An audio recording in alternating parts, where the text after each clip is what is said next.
Support for Iowa Catholic Radio and Making It Personal is provided by Sarah Vocations Ministry. Learn more at joinserra.org. Making It Personal with Bishop William Joensen on Iowa Catholic Radio and iowacatholicradio.com. Welcome to Making It Personal with Bishop Joensen. I'm Jean Till, and on today's show, we're visiting with Doc Blessman from Blessman International, president and founder, and Dustin Blessman, the director of operations. Good morning, Jean. Good morning. Here we are. It must be Drake Relays weekend because it's a soggy week in so many ways. But farmers will be happy to build up the reservoir of water there to serve the crops and everything else. We had kind of a dry winter, but now the Spirit is raining down on us in the wake of the risen Lord, Lord Jesus, and all the many ways. We've started the confirmation cycle of people. 'Tis the season. Marvelous, and had really great engagement with the St. John Norwalk group and the Assumption Grangers. So maybe this bodes well. I mean, I just think they were on fire. And of course, throughout the diocese, so many being initiated into the sacraments, baptism, confirmation, and Eucharist. Privileged to have 18 baptisms at St. Ambrose Cathedral, and from Eritrea, from South Sudan, from Burma, Myanmar, and other groups as well, and Mexico. So just plus really, a bunch of candidates as well at St. Ambrose. What, 28, 25, 28? They'd be folded into that. Yeah, so all with together? confirmation. So just really tremendous. So looking forward to being with the good young people at St. Mary Holy Cross in Elkhart, as well as confirmation at St. Anthony. And then congratulations to the people in our Spirit Catholic Radio Network as well. Archbishop Michael McGovern, Archbishop Designate, being installed this coming Tuesday by Cardinal Pierre. And he's already ordained a bishop. He was Bishop of Belleville, Illinois for about 4 years. He and I actually were at the USCCB orientation for new bishops, kind of where they sandwiched us all together because of the pandemic as well. So again, lots of graces. And then I get to see First Holy Communion for my goddaughter, Beth Rousey, at St. Edward's. That's always so sweet. Yeah, so beautiful days. So, and by the way, Loras College, I don't know, they're trying to shake the dust of me from my 18 years there, but they're going to give me an honorary degree, and so we get to give a message to them. So as Jim Collins, the president, will be setting his yoke down after 22 years as president. And he'll be joining us here one of these days. Yeah, so we got to, we'll let him kind of gather himself too, because they're going to honor him very well. But so happy to have Doc Blessman and his son Dustin with us today.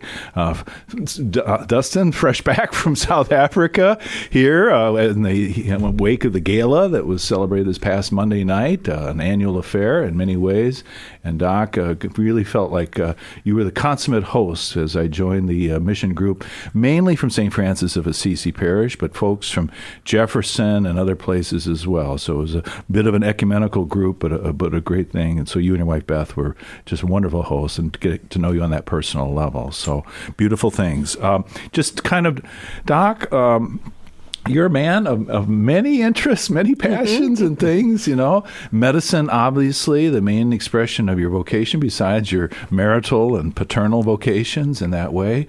I say this in the best of senses without trying to be crass. Even as a practicing physician, you kind of had an entrepreneurial spirit, didn't you? Just to kind of looking at ways in which, you could bring medicine to bear in different venues. I do. I've always approached my adult life looking at everything I do as a business, even missions. We function as a business in an entrepreneurial spirit, and it's incredibly blessed us to just have that approach.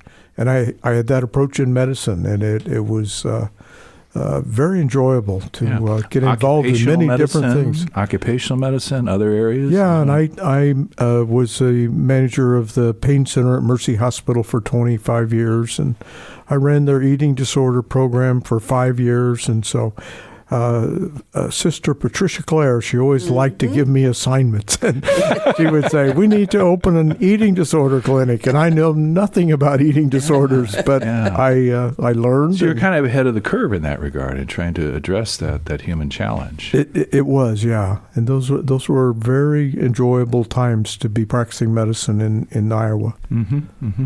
Well, and we understand the incidence of eating disorders is rising in our country, but your focus focus on bringing food and to bear in a very different turn. And so we look to get to talk about that when we come back.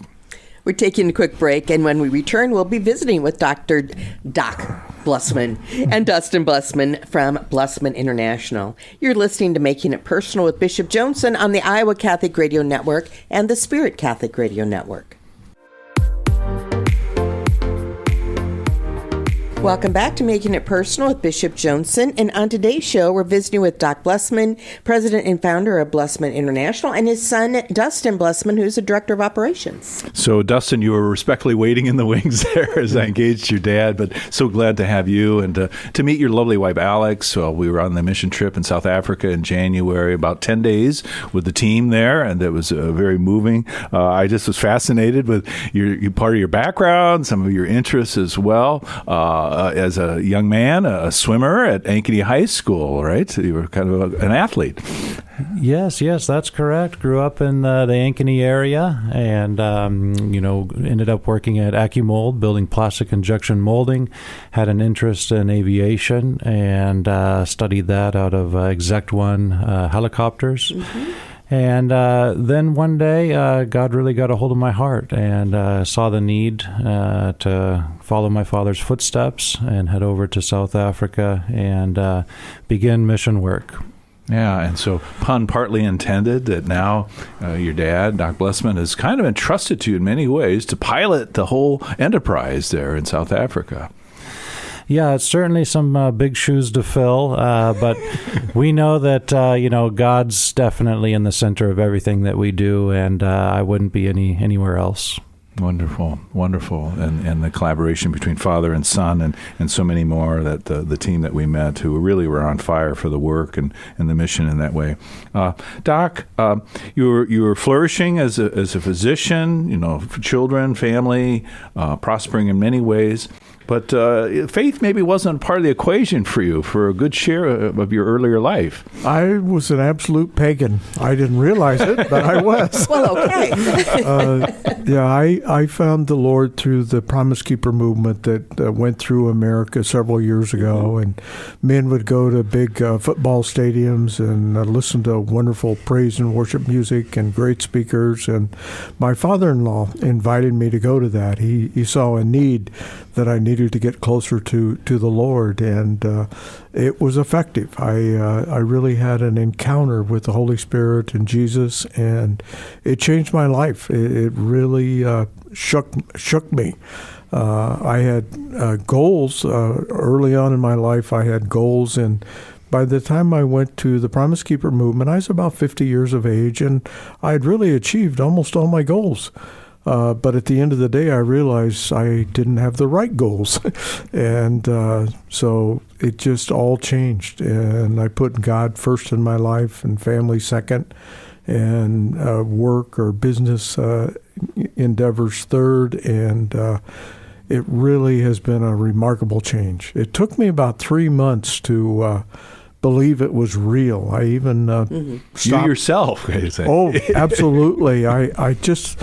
it was kind of like maybe a change of life issue or something like that. In fact, that's what most of my physician peers thought had happened to me. I was going to ask you that. Oh, they thought I had lost my mind. And so I took 3 months off work and just did a lot of praying, talking to friends, reading.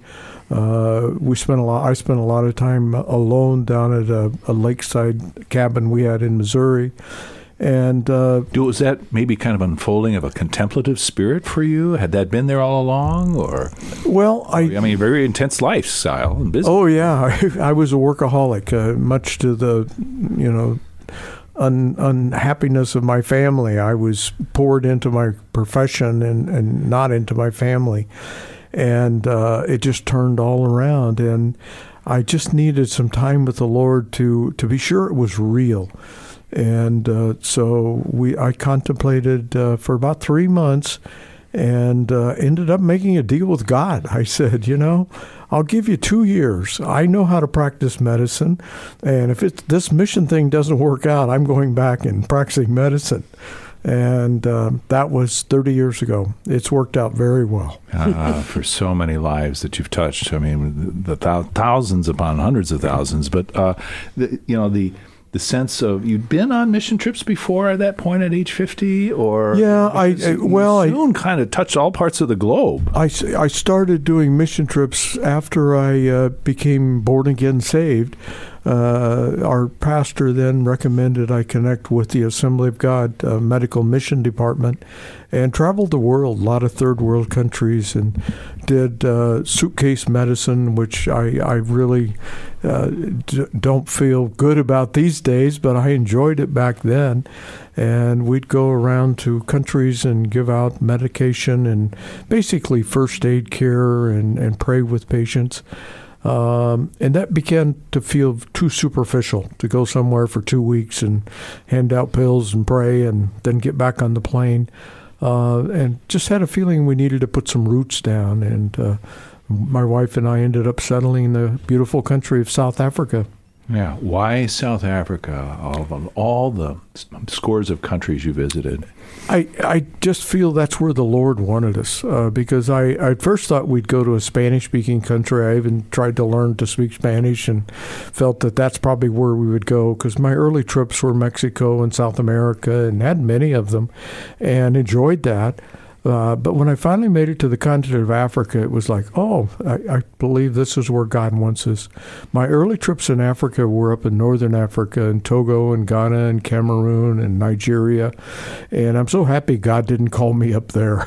South Africa is a much safer, more pleasant environment. South Africa has a combination of first world amenities and third world needs. And especially at my age, that's just a perfect setting for me as a missionary to be able to live in a first world environment and serve the impoverished poor people, which we feel that God has called us to do. Dustin, as this path was unfolding for your father, were you one of those like, who is this guy? I mean, or was there already a sense that what was happening for him was maybe kind of paving a way that you would be drawn along as well? Yeah, I think in the beginning there wasn't really, I didn't give it much thought that I would ever be involved in the ministry the way that I am now. But it's just been amazing to see how everything has unfolded and where it's led. It's certainly much bigger than any one of us. Mm-hmm. Mm-hmm. So, there's a whole array of ministries, but at the heart of it is tending to the body, the needs of the body, the hunger that is so prevalent, even in, as you say, with first world amenities and things, but the hunger that on the ground level for many families and the children in particular. Yeah, but we always try to stay focused on the Lord. I don't want to be a social worker where we feed kids and we provide medical care alone. It really has to be we're there because God has called us there, because He cares and He loves these people, and we're there to point them to the Lord. Mm-hmm. Mm-hmm. And that was my privilege in accompanying you to so many different places that we went, whether it was worshiping at St. Faustina Church, the empowerment of girls at St. Bede's Church and Feeding Hub in various ways, the Blinkwater Primary School and other schools. But the Del Kramer Children's Campus is kind of truly a labor of love, named after your wife's father, I understand. And that's a gentleman that took me to Promise Keepers. Okay. Yeah, he's responsible for a lot of what's happened in my life. Mm-hmm. I had a wonderful father myself, but Del Kramer was a mentor that really guided me through some difficult times that we had back in the day. And I would speak with him and pray with him almost every day. And together I felt he and I and God could solve any problem.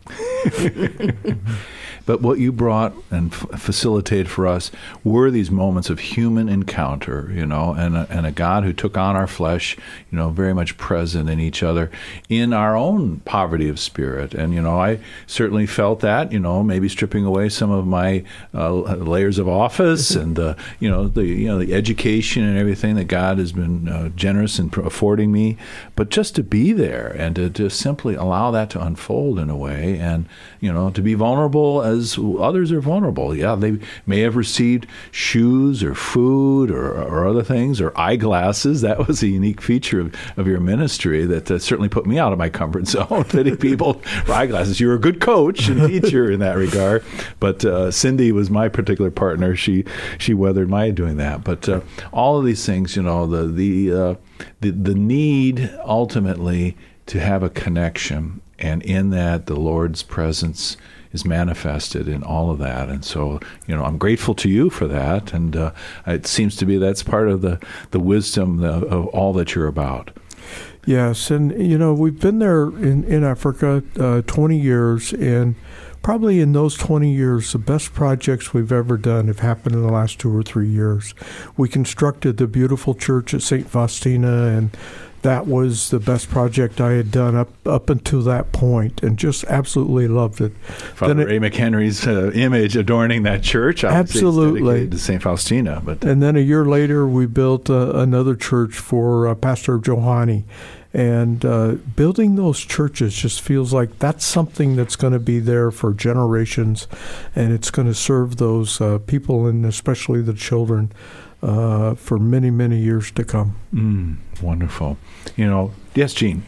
Okay, you've been there 20 years, right? Uh-huh. So you've cured all the problems. Oh, for sure. But a lot of it, to me, seems like it must be a systemic issue, that there's work issues, there's food issues, and how do you create, through what you're doing, a process where they can be self-sustaining?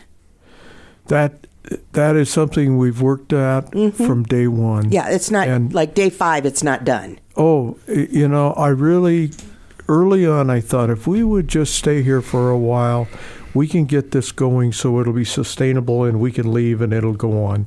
I truly feel if we walked away today, it would last, most of the good we've done, it'd last a year or two and it would evaporate. It's very, keeping a sustainable mission project going in a third world country is not easy. It's almost a miracle that we've survived over 20 years. And I do see the next generation with our son Dustin. The ministry is solid. It'll go on for at least another generation. But it does require us working together with the African people. Wow, tremendous.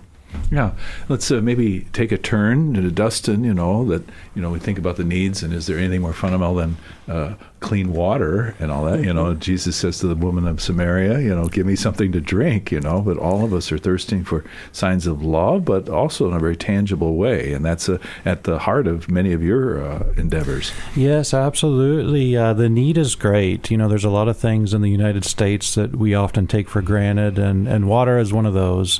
There's a lot of preschools and creches that we work with that just don't have access to clean, safe drinking water. And so thanks to help from the Hy-Vee One-Step Water Program, churches and individuals, we've been able to address that need. And these centers are part of our Children's Feeding Initiative. So they receive the meals from the Heartland that Convoy of Hope sends over to us. So we have a good working relationship with them, and we're able to prioritize the school's needs and address those needs. And so to date, in fact, in January, you had the privilege of witnessing the 70th water well, and we were able to... What a spectacle. We were all, we speak of the creche, that kind of preschool daycare situation. We were all like little kids, as this geyser came forth. And so that was a very special milestone that we were able to celebrate together. And also putting in the waterless toilets is a big part of that, and planting a fresh vegetable garden. And so after we put this infrastructure in, we'll come back the following year, and that center will double, almost triple in size. It makes that big of an impact. Wow. And how many wells are we up to now? So before I left, I had the privilege of drilling the 80th water well with my father for his 80th birthday. So that was another incredible milestone. In fact, after you left, we got busy drilling 2 to 3 wells a week. So we were extremely, extremely busy. And when I left in March, we had just drilled our 84th water well. We've contributed over 30 million gallons of fresh, clean, safe drinking water. Wow. Impressive. So, Doc, you need to live to be 120. So there's that many more wells. We do have a goal of finishing 100 wells by the end of this year. So I will not be 100 by then. Just for the technically minded among our listeners, and with all respect to the late Pope Francis, whose message Laudato Si on care for our common home, these envirolus are kind of fascinating. That they're not your kaibos that we would associate here. Yeah, so the envirolus, it's filling a tremendous need. There's a lot of tragic deaths with the small kids falling into dangerous pit latrine toilets. So we're able to go in, close up the pit toilets, and these envirolus are a sealed unit. None of the waste lurches into underground water sources, and it uses the sun's heat to decompose the waste. So it's a beautiful brick building, normal ceramic toilet seat, just as you'd find in a normal bathroom. It just doesn't use any water. So very practical solution. Truly remarkable. Wow. Yeah. So from the spiritual to the most human of things. So I think that's a good time to take a break. We will be back shortly with Doc Blessman and Dustin Blessman, both involved very much in Blessman International. To find out more about this organization, go online to Blessman International, all spelled out, .org. You're listening to Making It Personal with Bishop Joensen on the Iowa Catholic Radio Network and the Spirit Catholic Radio Network.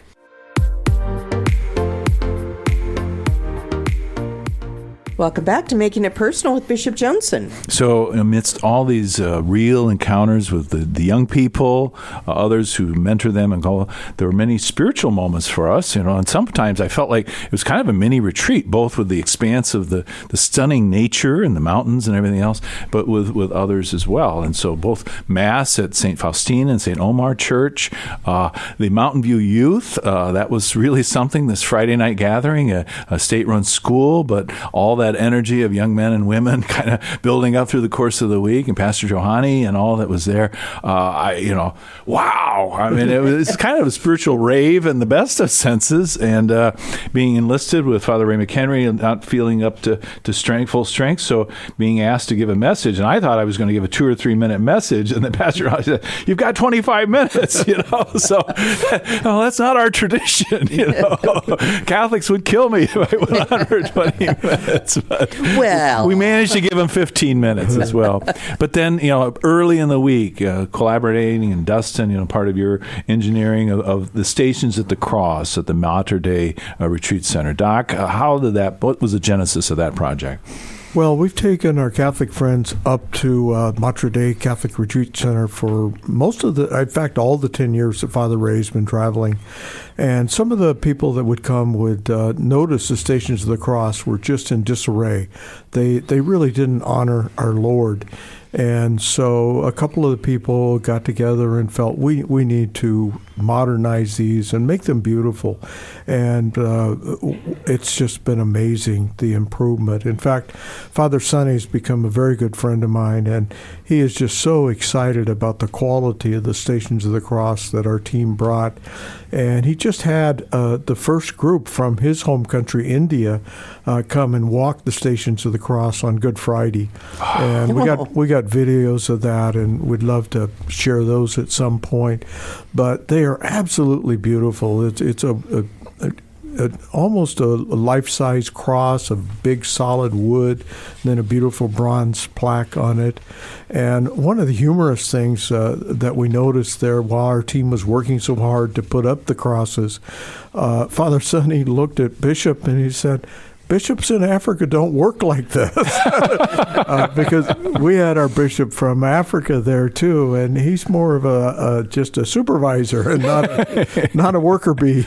Well, the lifting part of it now, operating power tools is beyond my ken, but that's all right. Yeah. So the railroad ties, Dustin, that were used, it gives a really stark sense of the cross and the weight of the cross. Yeah, they're absolutely beautiful. Yeah, but the artists who set these bronze relief stations, they'll stand the test of time there, right? Outdoors, probably about a kilometer trek overall, or maybe a little bit longer, up a subtle mountain, but it is a rise throughout that. So, there is a sense of, and concluding in the 14th station with an altar and creek. So, certainly there. The creek is the Jordan River, which is kind of interesting. Wow. Literally. Yeah. That's the name of it.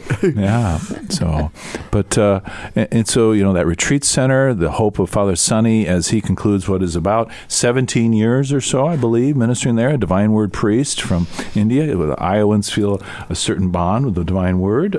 We'll be receiving a priest from the divine word community to succeed Father Lee Chu as pastor of the St. Peter Vietnamese Catholic. So maybe some gratitude from the Diocese of Des Moines for that religious order might be expressed to help them complete a church that would be built there. It's really near and dear to my heart to build another church this coming year. Father Sonny's been there for, like you say, 17 years, and it would just be a wonderful conclusion of his legacy to complete that retreat center and build a beautiful chapel. They're meeting at a little chapel now that used to be a little liquor store. And it only holds about 30 people, and they really will benefit from a beautiful new chapel. And we've got the skill and the capability of building it, and we just need some funding, and we'll make it happen. Okay, so our listeners in the Iowa Catholic radio area, maybe that will be something speaking and tugging on your heart. But Doc Blessman, Dustin, thank you, and the gala, a grand success, and may God continue to anoint your ministry.